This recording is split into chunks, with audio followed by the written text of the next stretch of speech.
আমরা দুপুরে আপনাদেরকে ব্রিফ করেছি 70 অনুচ্ছেদের ব্যাপারে, সেটা রিপিট করতে চাই না।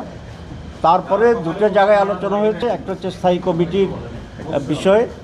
আমরা নীতিগতভাবে একমত হয়েছি যে মৌলিক 4টি কমিটি যেগুলো আছে, public accounts committee, public understanding committee এবং প্রিভিলেজ কমিটি, এইগুলো যেগুলোকে অ্যাফেক্স কমিটি হিসেবে ধরা হয়, সেগুলো বিরোধী দলের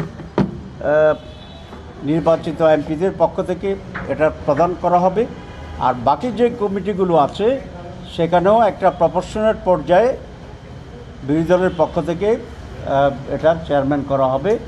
আপনারা জানেন যে স্থায়ী কমিটির যে কম্পোজিশন, সেখানে সভাপতি, তারপরে কয়েকজন মেম্বার থাকে। তো সবসময় মেম্বার বিরোধী দল থেকেও থাকে, সরকারি দল থেকে থাকে, কিন্তু সভাপতি যেটা হবে সেটা আমরা অ্যাপেক্স কমিটিগুলো যে 4টা উল্লেখ করেছি, এটা ফ্রম দি অপোজিশন।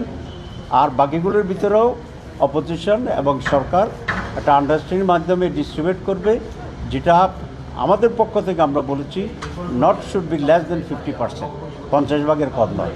আজকে এতটুকুই। বাকি একটা সাবজেক্ট আলোচনা হয়েছে, এটা সমাপনী হয় নাই, এটা পেন্ডিং আছে এবং আলোচনা কন্টিনিউ করবে, সে ব্যাপারে কমেন্ট করতে চাই না।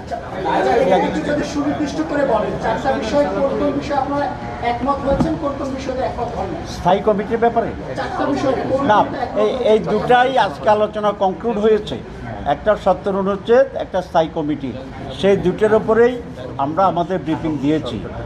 আর একটা হচ্ছে 70 অনুচ্ছেদে আমরা বলেছি যে অর্থ বিল, নো কনফিডেন্স এবং সংবিধান চেঞ্জ, এই 3টা বিষয় ছাড়া আর সকল বিষয়ে একজন পার্লামেন্ট মেম্বার তার দলের বিপরীতে চাইলে ওপিনিয়ন দিতে পারবেন, 3টাতে পারবেন না।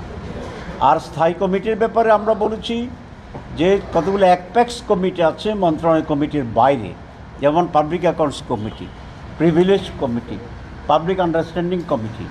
তো এই সমস্ত মূল কমিটিগুলো বিরোধী দলের কাছে থাকবে।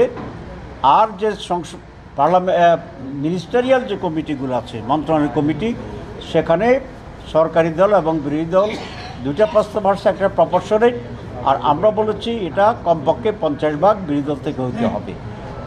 এই হচ্ছে আজকের মৌলিক দুটা সাবজেক্টে আলোচনা কমপ্লিট হয়েছে। আর বাকিগুলো পরে নারী, তারপরে এই যে এজেন্ডা আছে সেই এজেন্ডা আজকে কনক্লুড করা হয় নাই, it is in the process of discussion, আলোচনা চলছে। ফাইনাল যখন হবে তখন আমরা বলবো।